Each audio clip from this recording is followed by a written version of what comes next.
Hello and welcome to SHRP Talk, the show by washed-up athletes for washed-up athletes looking to be their best self.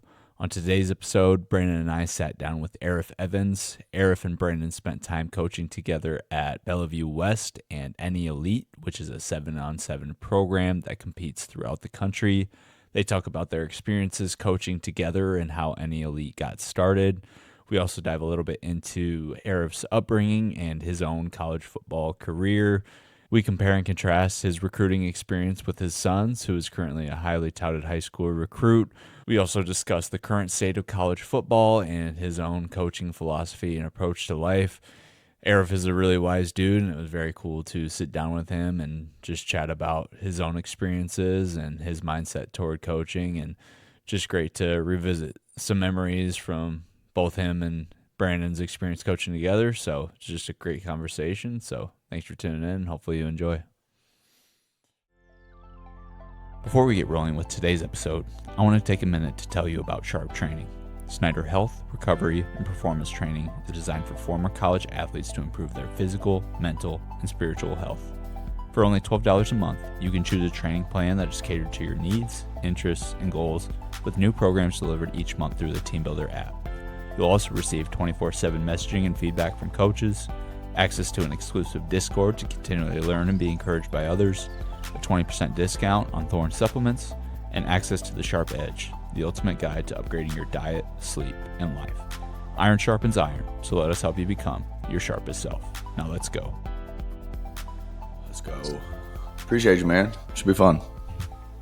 Oh man, this is appreciate you allowing me this opportunity. I've never been on a podcast, so You haven't? Let's go. Man, the world's tripping. nah. Well, you know,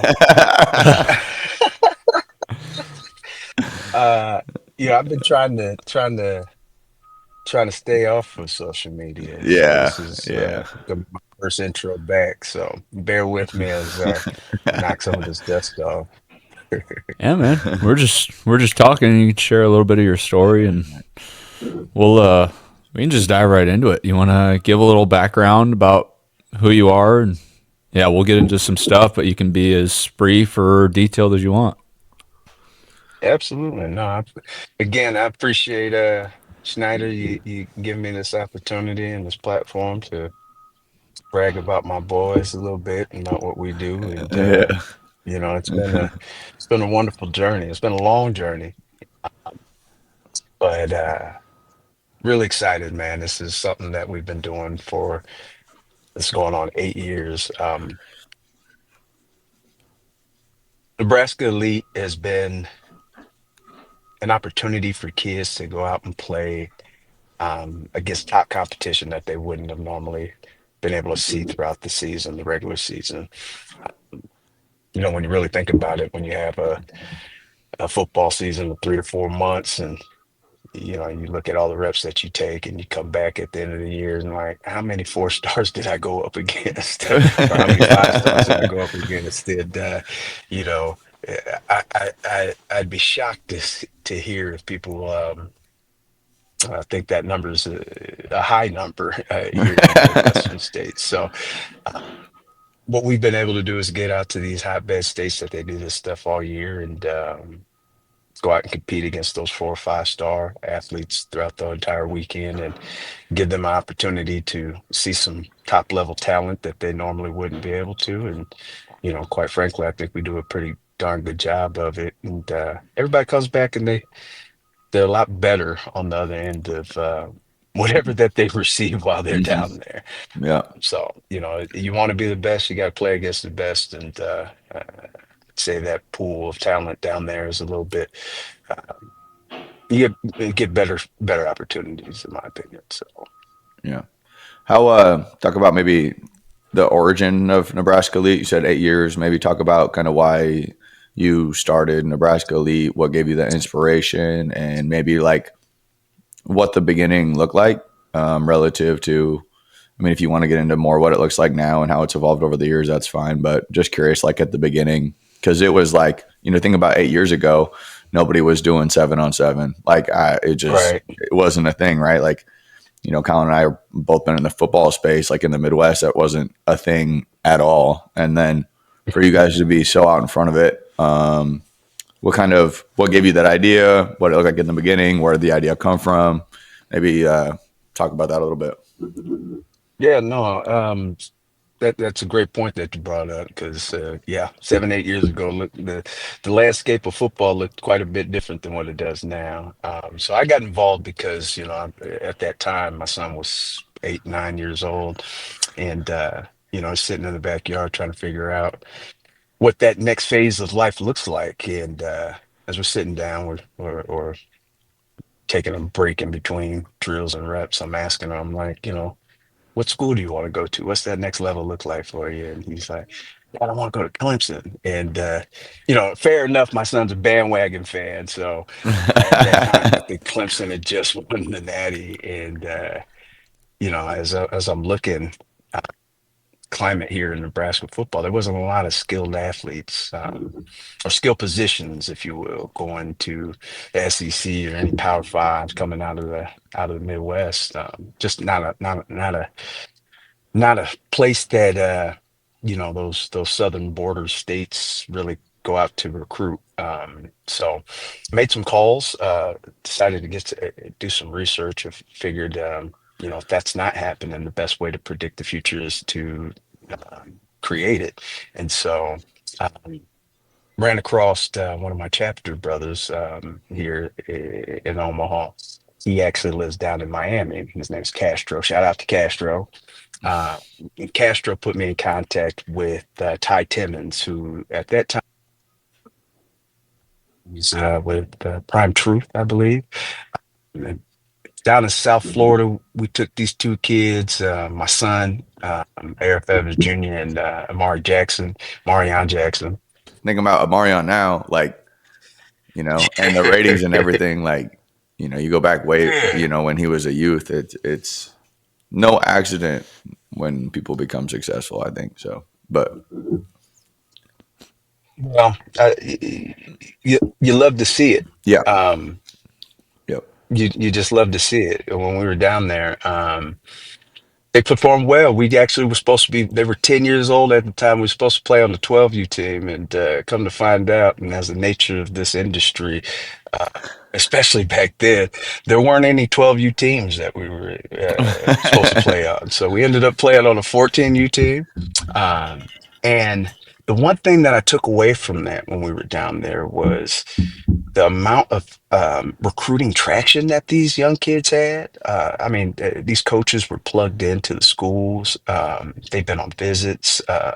They had rankings, and not that rankings mean anything, but it was just an exposure level that we just didn't have here in the Midwest. And we ended up going undefeated, won the whole tournament. My son ended up getting a pick, and all the boys, the joy, the camaraderie that they had, when he got that interception, picking that young man up. And a lot of them are still playing on Saturdays or Sundays today. And just to see that group of kids coming together and playing football in the winter was something that was just beyond me. So when we came back, we were like, how the heck do we do that here? We need to replicate that here in the Midwest. So short story long, that's how Nebraska Elite was kind of birthed. It was birthed down in Tampa, Florida. So Crazy. And where else have you coached? Like, what kind of got you into coaching? I know you were at Bell West with Brandon. What kind of got you into that, and where have you kind of been throughout that coaching journey? yeah, appreciate that question, because Snyder doesn't like to give you and I a whole lot of credit. Northern Iowa is my alma mater. So, I took uh, an L to them, so Hell our I can't say Panthers. nothing. Yeah, Right. I can't say nothing, bro. I'm 0-1 So against yeah, no, UNI. hail our Panthers. We are ever loyal, showing strength to unity. So no, I'm an old Panther alum.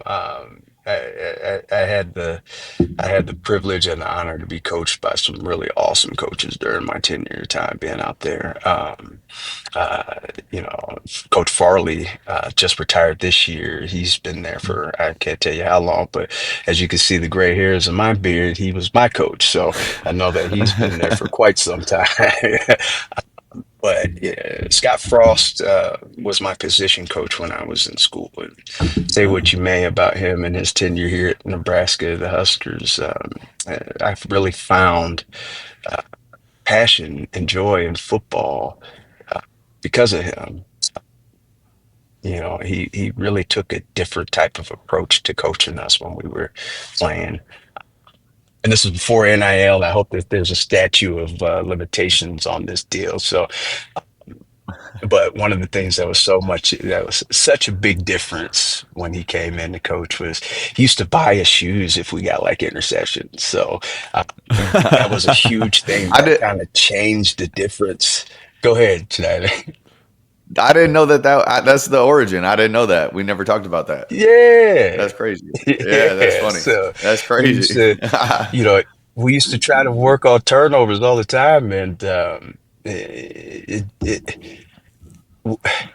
it's amazing the type of incentive that a new pair of shoes to an 18, 19-year-old kid will have on them. So we was out there raking, stripping, trying to punch the ball out every time we wanted a new pair of J's, and we Mhm. led the league in turnovers, and we were the number one defense in the nation for the FCB Let's or go. the Division One AA, and went undefeated that year, which I think still marks the Gateway Championship record for our year. Neither here nor there. One of the things that he did was paying us for those shoes, or got us shoes for turnovers, and that was a huge benefit for our team. And that's not just the only thing that he did for us, but uh, we became a It unit. helps. We became something that Yeah. that we went to war with our brothers and for each other. And although we were a team, we were a linebacking unit, and that really taught me how much of a difference one person, one individual can be to a program or organization. So I fell in love with coaching ever since then. So Scott Frost, Eric Shenander, who Shenander's the DC Mhm. at Boise State. uh,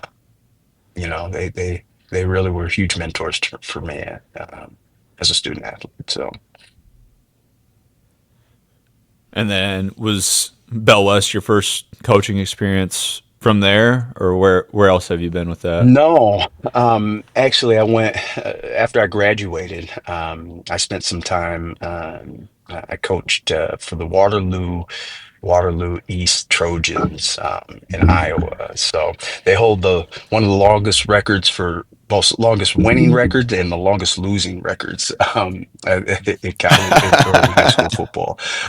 So we were on the losing trend pattern when I was there after college, but which happened to be my father's alma mater for high school. So circle of life kind of brings you back to areas of origin and things that some people might look at coincidence, but that was my actual origin story for coaching. So went there. They say you learn more for losses than you do by wins, and we learned a lot. So from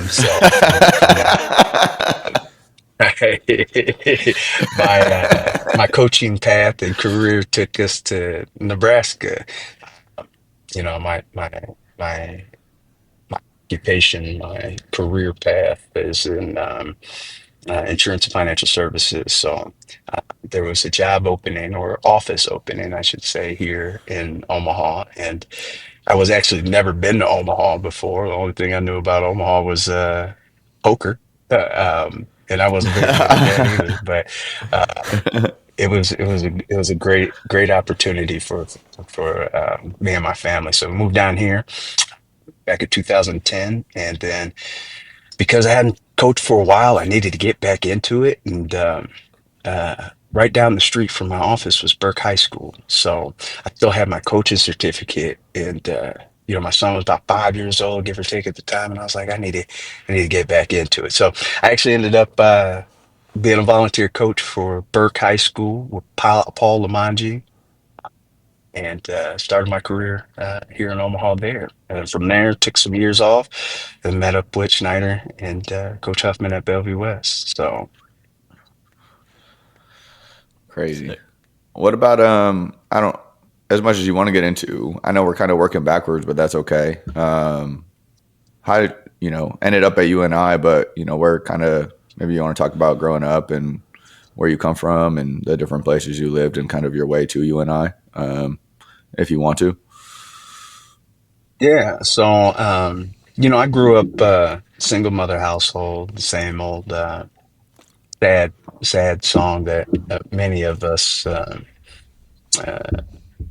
can relate to. So, my mom worked two, three jobs, and we bounced around a lot when I was a kid. So, I was born in Iowa City, Iowa.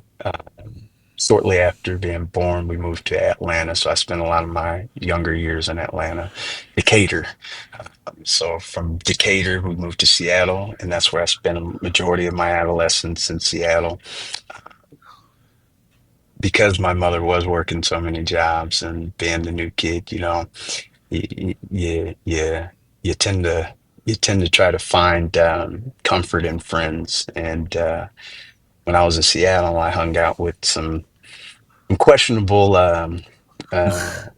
influences, if you will, and uh, ended up getting into some trouble. So we used to hang out, and one of the things back then that was big, which is so stupid. It's funny how life works. You look back at the decisions that you make, and how, how wild all of them has arrived to us being right here on this podcast. But back then, we used to tag buildings, spray paint and stuff like that, and silly, silly stuff, and we got caught. And fun fact, the way we got caught was my the friend that I was with, he used to tag the same thing on the school notebooks that he tagged the school. So that wasn't very bright. Everybody knew who had tagged the building that day. So um but God works in mysterious ways, and I'm so happy that that ended up happening because the principal at the time, she knew a little bit of my story. And my father did 10 years in prison. And she knew that my mom was on her own and we were out of town. Uh, and she knew the type of individual my father was. And she said that she told my mother, if you got somewhere else to send this young man, that would probably be the best thing for in his life because he has a very influential nature, and he's either going to use that for good or he's going to use that for bad. And I think she might have saved my life. My mom, shortly after that, get me to live with my grandparents in Iowa, and finished out my high school. Finished out high school in Iowa, and living with your grandparents. Definitely my grandfolks whipped me into shape real quick. So I stopped getting in trouble and turned my life around. And yeah, that's kind of my background from, you Appreciate that, see me? man. And then, Yeah. Breaking up. yeah, you good? You good? It's all good. It'll upload good. But then, so then we ended up at Bell West. I was in Sioux City. Um, I liked what I was doing, but just kind of the location wasn't it for me. It was funny because I always said there's two places I never wanted to live, and one was Orange City, and the second one was Sioux City, and I lived in both back to back. So it's you talk about God working in mysterious ways.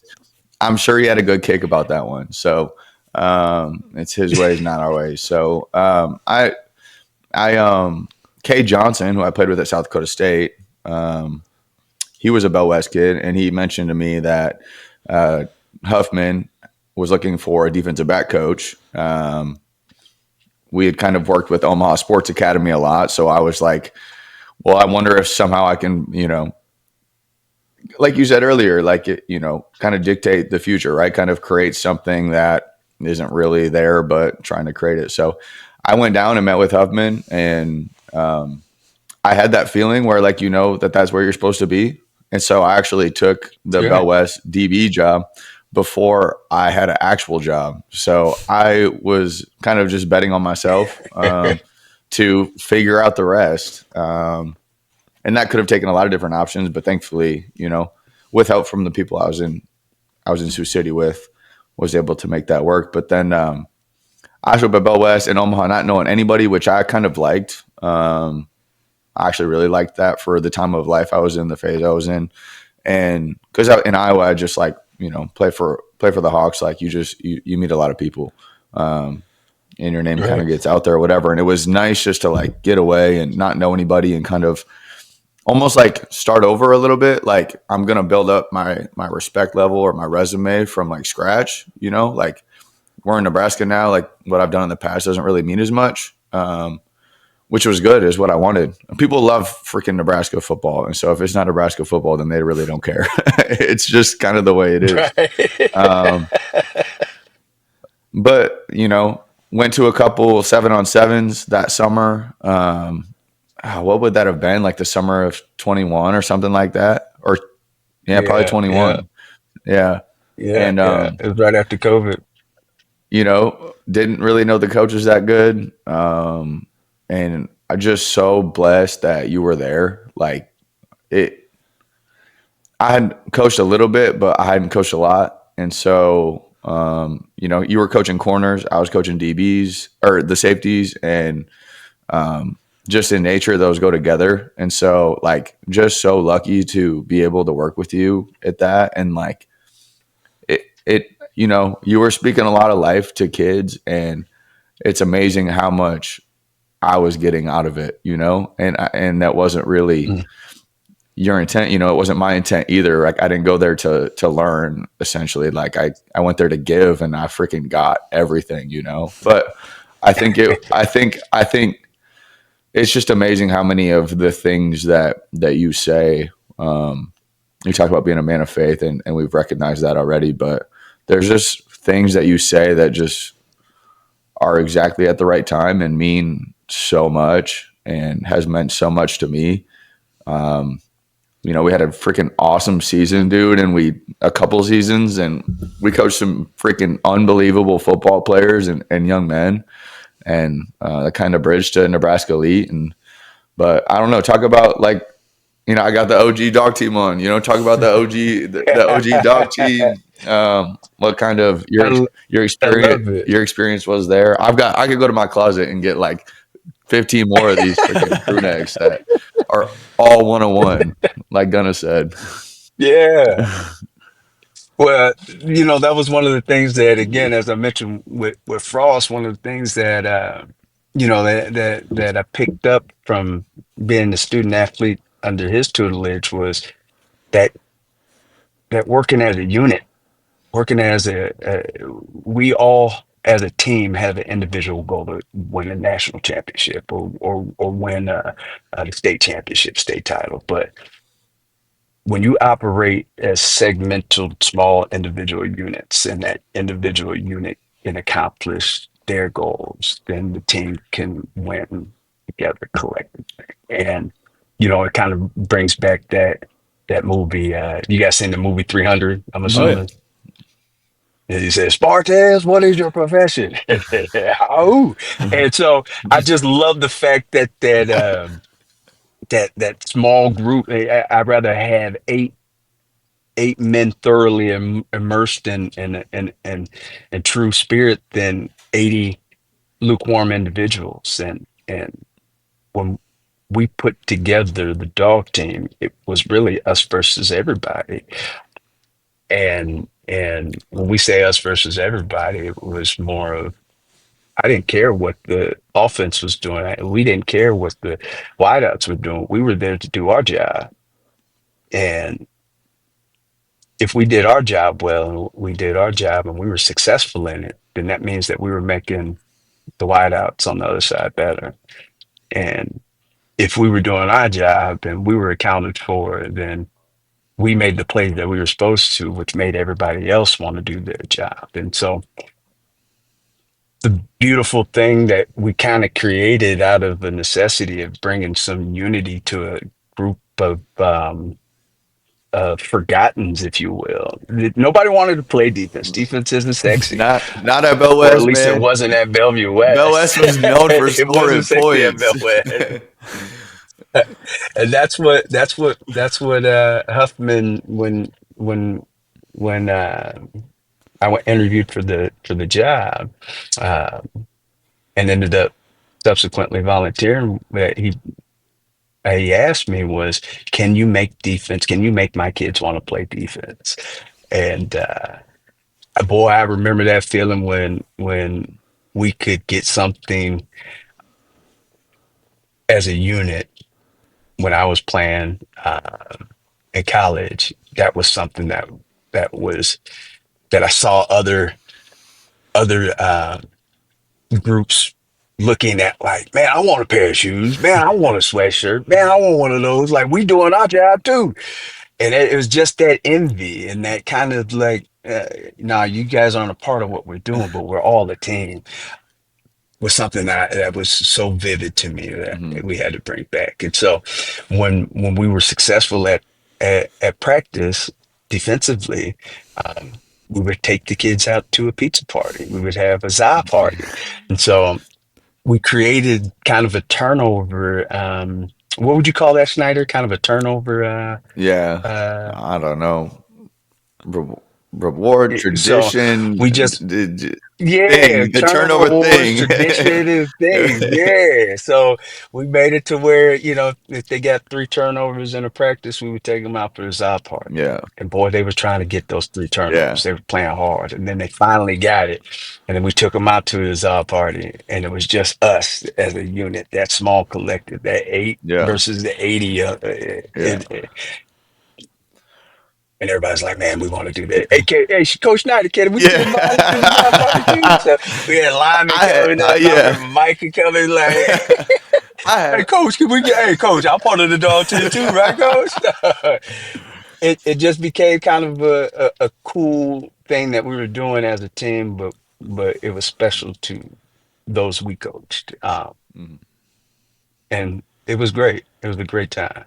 It was. It was so fun, like, to even see, like you said, the other position groups or players on the team or coaches even recognize, like, when you hit that third turnover, it was more about what we were about to do afterwards than it was that. Like, Yeah. but Yeah. in turn, it, like, the funny thing is it made us play so much better, right? Like, it just meant so much more, and it was just an added incentive. And I think that's something that, you know, as I'm kind of in the position now, that's certainly something I want to be able to take with me, or recreate. Or, I mean, that thing was it was unique, and I think, like, the Iowa DBs had that for a while, right? Like the Doughboys, right? Like Mm. they were talking about that, and they had shirts, and they had, and I've that went away, and now they're not, in my opinion, not playing as good as they did in that little stretch there. And Coach Parker's getting older too, but I think, like, stuff like that is really significant, and so um, it was so fun. I think that's Absolutely. And like, go ahead, my bad. no.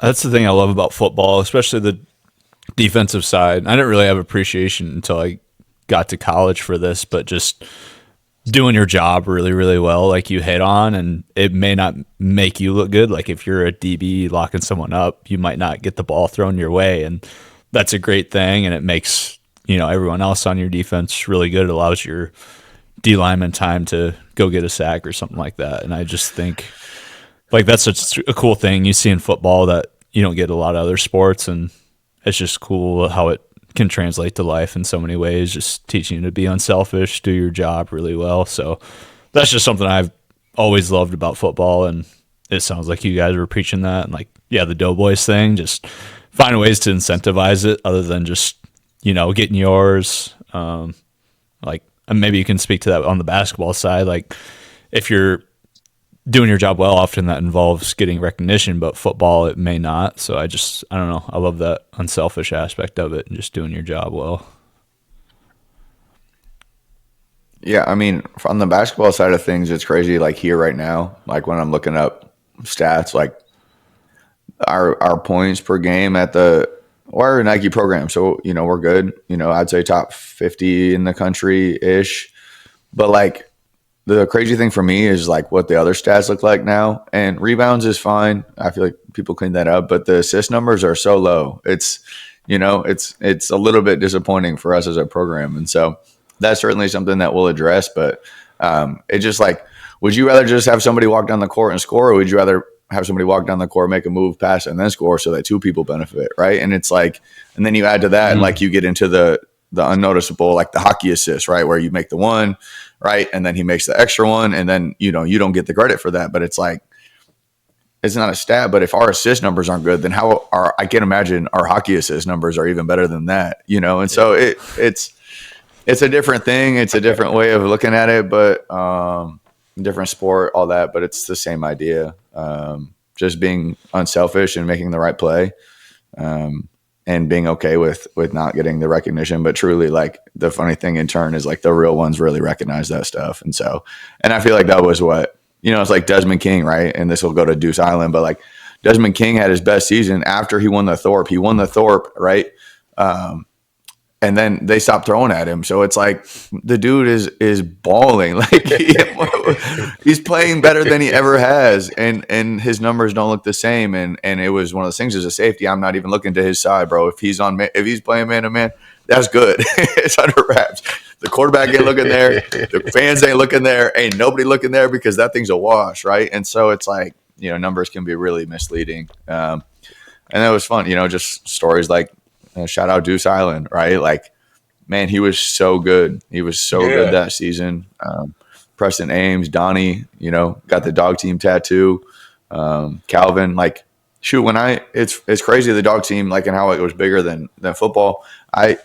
When I was moving out, I moved twice in Omaha, and both times I had at least 3 or 4 dog team members come and help me move, and they didn't want money. They didn't, you know what I mean? Like, always take care of them, but like they didn't want nothing. Like it was just out of sheer appreciation. And so, it'll be fun for to send this to those guys and reconnect with those guys or whatever. But I know it meant a lot. It meant a lot to all of us.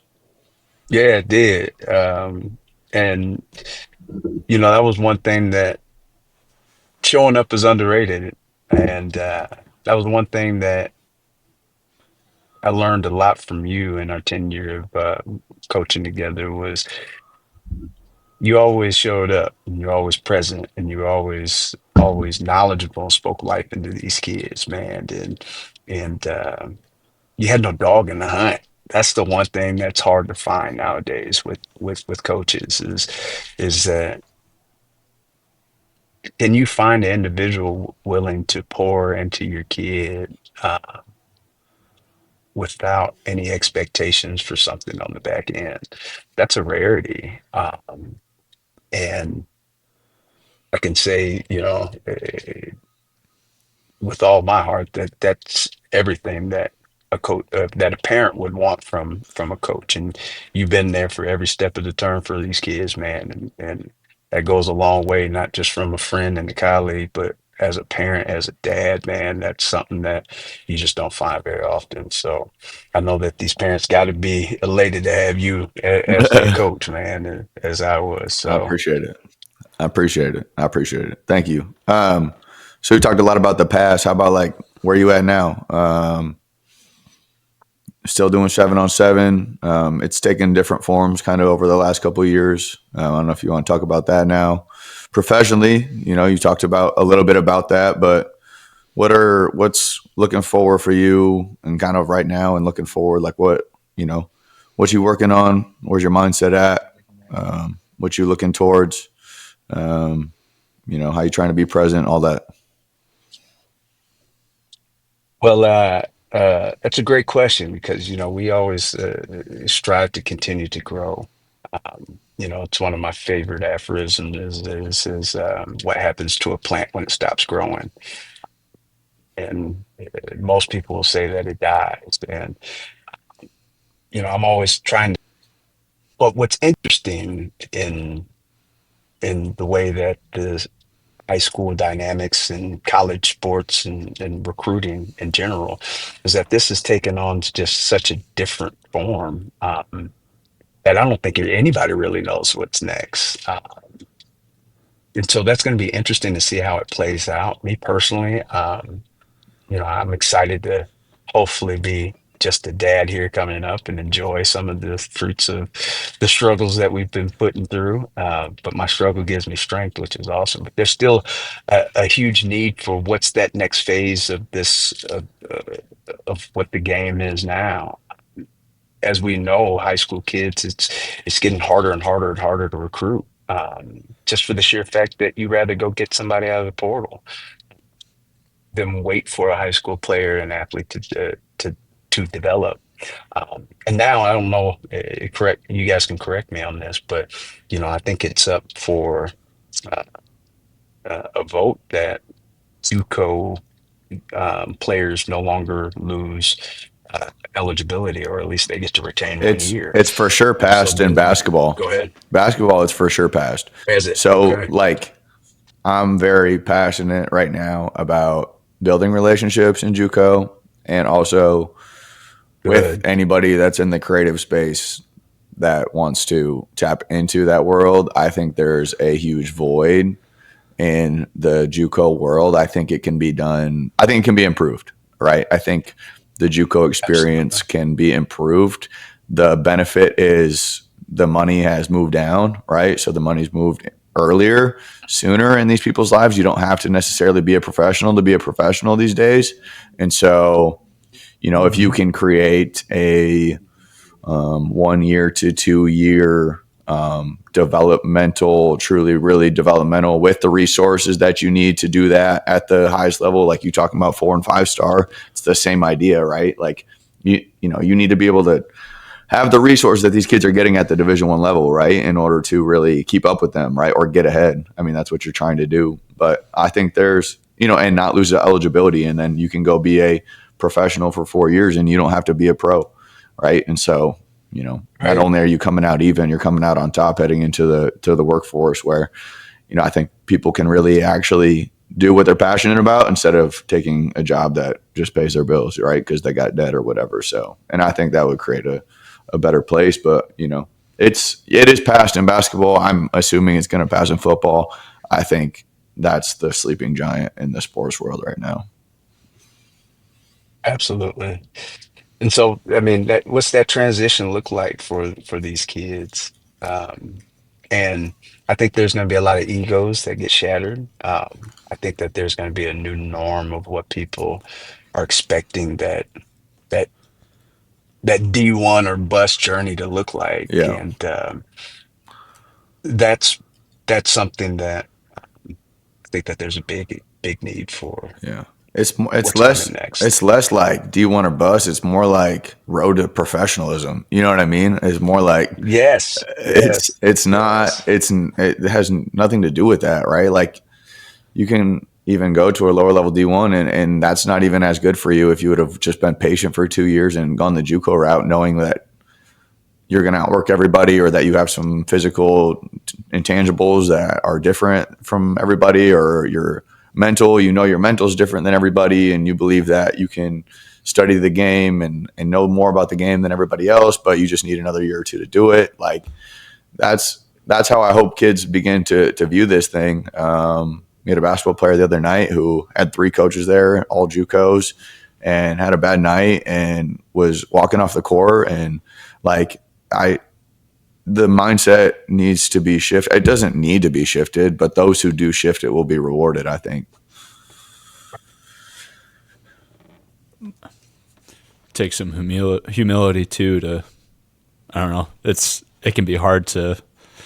We like the instant gratification, all of us. So to teach that to high school kids to hold off for something better, that can be a tough thing. So I don't know. It's an interesting time. What's it been like with your own son getting recruited? I know he's got some offers, especially maybe contrasting it to how you were recruited. Maybe some differences there. I'd be interested to hear what that's been like. It's a great question, and they always mess with me because I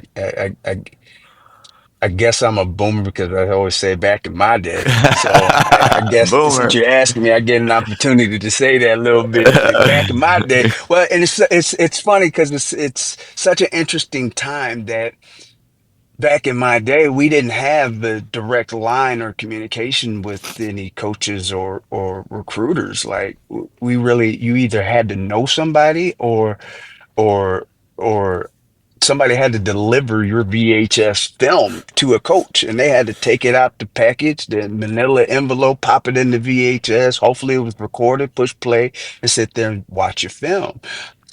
But nowadays, as you guys already know, with Huddle, you can just send out a link. And so I say that, and the reason why I mention that is because it's so hard to get through the noise because anybody can send stuff to you and it's all highlights. And so it really boiled down to how do you have the best relationship with somebody who can put this in front of the decision makers, or at least that's the level of understanding that I have. So for me, during this process with my son is I care more about the coaching staff and the coaches that are going to help prepare you and develop you to be a man, and to be a better father figure, to be a better husband, to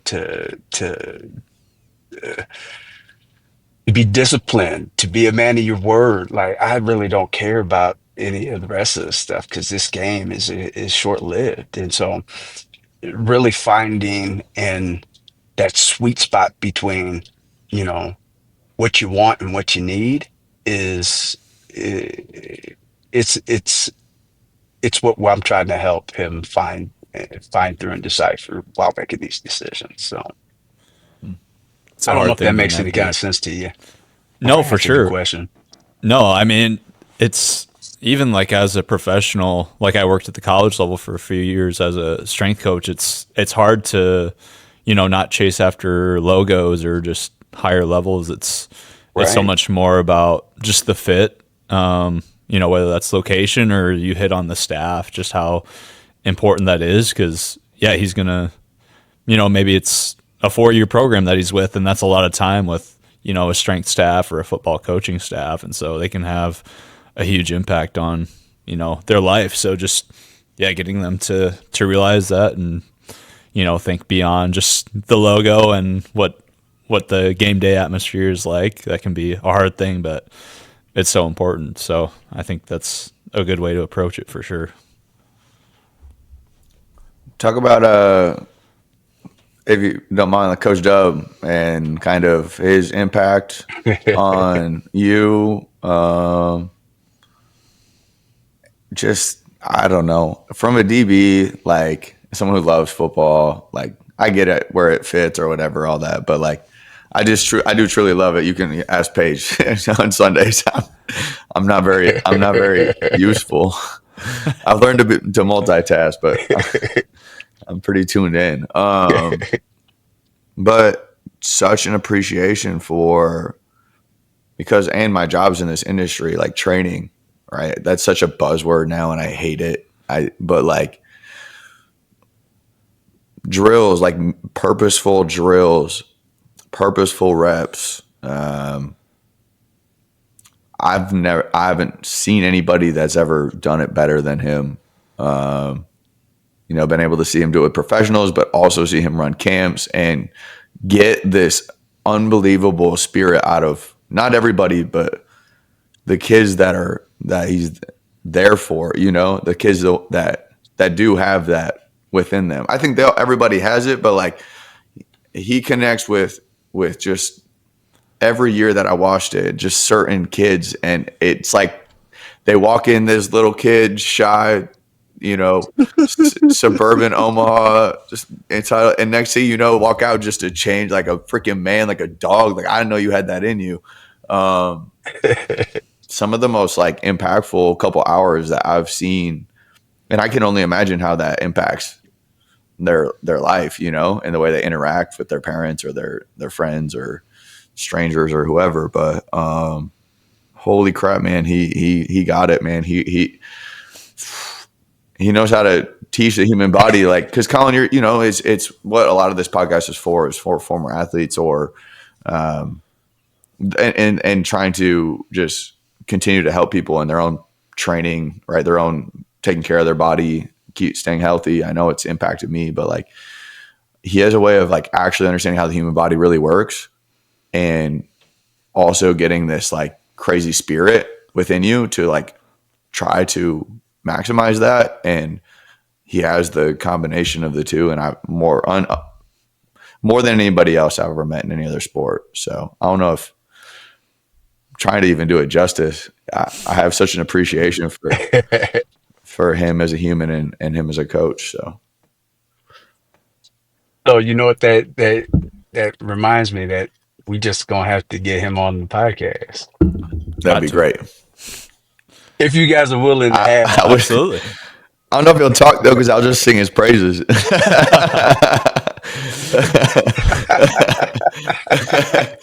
No, but you hit the nail on the head with that one because one thing that I learned from Dub the most that there's a lot of good ways to do one thing, but there's only one best way to do one thing, and he has figured out the best way to do that one thing, and that's getting in and out of your breaks. And I don't want to speak for him, and I can't wait till he comes on here because I'm not going to, as you mentioned, do it justice. But the whole philosophy inside of a NFL playbook or any football playbook is that there's more intermediate routes than there are deep routes, and so we spend more time on the goal balls and the fades and all that, which is fun. They make a lot of highlights, and it's cool to put on an 8-second reel. But when you're really looking at this game from a professional standpoint, it's never too young. You can never be too serious about something that you are serious about, and being serious about this game, being a wideout, you got to be able to get in and out your breaks. And he does that better than anybody, um, as far as for being able to coach intermediate routes, getting in and out of your breaks, and being able to uh, snap down, sit in that chair, and accelerate out. Sure. Yeah. He's currently with the Saints. Be interesting to see. Have you talked to him lately? I know I don't. He hasn't. I haven't seen anything public, so I don't want to disclose. But obviously, they hired Kellen Moore. So if Kellen's smart as the offensive guru, he'll just keep that man in place. Yeah. For real. Was previously with the Ravens, and then was he at Nebraska before that? Was there a stop between the two? No, he was with the Huskers, and then I want to say he took a brief stint working individually, privately with other notable athletes, as you know, Devontae Adams, Tyreek Hill, B. Cooks, and go on down the line. But did that for about 6 years, and that's how I kind of ended up meeting him was the individualized training that he was doing, and from then, once I met with him, I was like, I got to do everything in my power to get my kids an opportunity to work with this dude. Who is this guy, man? Like, For real. I've never heard it. Like you said, Snyder. He's a he's got a beautiful mind, and so we got to add him a part of our program as one of our as the wideout whisperer, if you will. And from what 2 years he was with us, got that call up to the Ravens. But yeah, so he was working out individually prior to going to the league, which is awesome jump, awesome leap. It's a crazy show. Not many make that. I Not haven't. that many people make I that leap. haven't. I don't know a story like that. That's crazy. Yeah. Insane. But no, I just talked to him yesterday. Uh, yeah, if I'm a betting man, I think that they're gonna keep him all Yeah. season. That's good. It's pretty smart. No, It's pretty I smart. don't think he's going anywhere. Pretty smart. That's what I would do. but I'm no head coach. Is there anyone else? You've hit on a few people. Anyone else who's been influential for you, or coaching wise, life wise, just people you look up to or who've had an impact on you? Oh, there's so many. I don't want to discredit by That's not fair. mentioning That's totally anyone. fair. Yeah, no, I've had a, I've been blessed. I keep I don't, I keep my circle small, but I keep my relationships deep within those. And